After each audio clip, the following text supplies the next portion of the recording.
I said at the beginning of the program that I thought once he was heckled at that Bondi memorial service that he took a great hit to his ego. I think he was shocked. I think he thought the majority of Australians and certainly some of the Jewish community thought that he was a strong Prime Minister. Since then, he's shown himself to be very weak.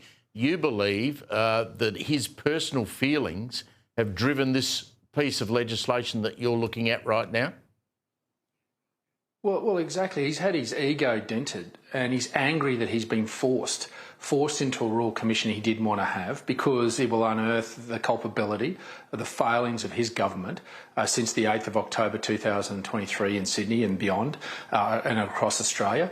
And so he's reverted to type, that puerile petty university politics that is just about revenge. It's about opportunism of actually seeing a circumstance and then trying to also not only repay the pain, but also take more of the ideological boundaries that they want to extend under his leadership. And that's just a reflection on him. He hasn't shown the courage of his conviction and faced into the problem that we have in this country, which is extreme Islamic ideology. And he's done nothing about it despite the warning signs. And that's what Australians are so angry and frustrated about. That's why they wanted a Royal Commission. I'm from Western Queensland. I've only seen twice in my life fear in the people's eye that I represent. The first was 9/11 and the second was on the 15th of December when they woke up and saw what happened on Bondi. Bondi is this iconic place in Australia to many people in Western Queensland. We'd only ever hoped to even see it one day. And for what happened there, for Australia to be attacked in the most egregious way, it just created this fear, this anger, this frustration that they wanted leadership. They looked to somebody to lead them.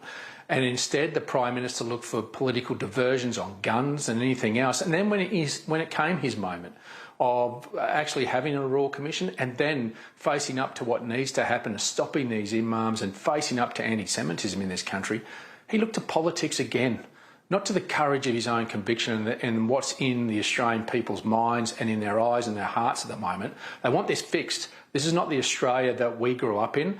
We're the custodians of this society and we're the ones that will hand it over to the next generation. At the moment, we're going to hand over a broken one unless we've got the courage to look ourselves in the mirror and say we've got to fix anti-Semitism. It's as narrow and it's as simple as that. That's the cause of this, not guns, not anything else, and the extreme Islamic ideology that's been allowed to creep in to manifest this anti-Semitism across the streets of our capital cities.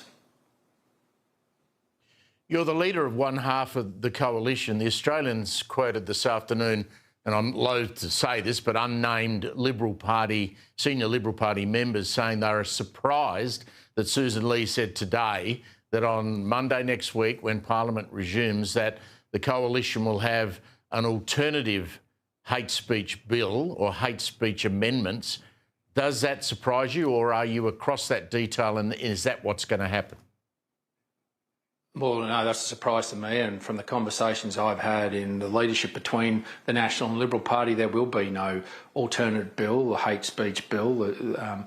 All we will be doing is scrutinising. At this point, I would say that it's fairly likely that the coalition as a whole will come together and vote against the bill.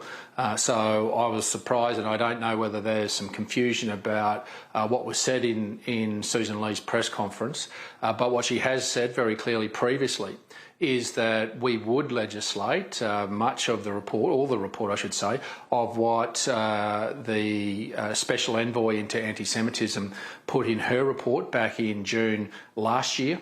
Around a definition of anti-Semitism, around looking at our migration and particularly the screening of extremists and other parts, particularly looking at our education system and our arts sector about how they have manifested anti-Semitism across our society as well. So I think there's some confusion about what Susan Lee said, but I'll let her address that. But from the National Party's perspective, there'll be no bill apart from the one in which the Labor Party will put And from where I've been from the very start, they lost the National Party on guns from the very first moment that Anthony Albanese tried to use that as a diversion tactic. We don't have a gun problem in this country. We have an extreme Islamic ideology that needs to be wiped out of this country. That's the problem that we've got to face into, and that's the one the Prime Minister hasn't been prepared to do.